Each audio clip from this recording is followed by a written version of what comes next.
耳穴貼會唔會有疼痛嘅感覺呢？耳穴貼咧本身咧係一個壓豆嘅物料啦，咁確實咧係會有少少嘅痛感嘅，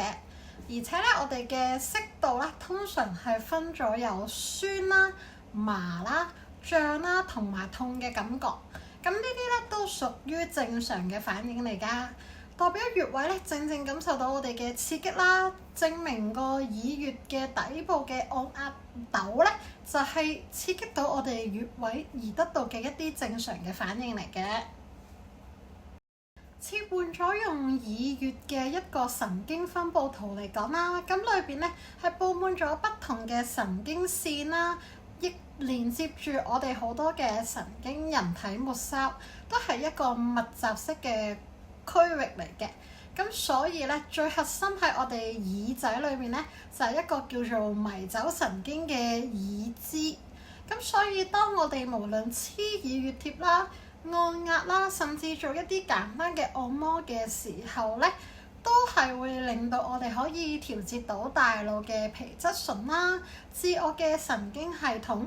根據證實咧，刺激我哋嘅耳穴或者按摩咧，都會可以令到我哋嘅腦部咧釋出大量嘅內啡肽啦，刺激有做鎮痛嘅物質，降低我哋人體咧痛感嘅敏感度嘅。喺中醫醫學嘅理論臨床數據入邊咧，陽性反應點咧好多時候咧都會喺我哋按壓或者黐耳穴貼嘅時候咧，按壓到我哋神門穴位或者風溪位置咧嘅感覺咧會比較大嘅，因為從中醫學裏邊咧，我哋嘅五臟六腑咧都係一個對應。多數如果我哋嘅體內臟腑功能咧失調，又或者某啲地方出現疼痛嘅時候，耳仔嘅區域咧都會反映出呢啲陽性嘅反應點。相反，如果個敏感度越低嘅話咧，代表我哋嘅感覺啦、神經線咧個位咧未必有太大嘅感覺㗎。而喺我咧做過咁多個案例之中咧，冇感覺咧唔係一件好事嚟嘅。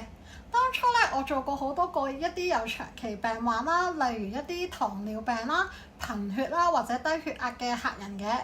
咁佢哋咧喺我按摩耳仔同埋進行日式手法耳穴按摩嘅治療嘅時候咧，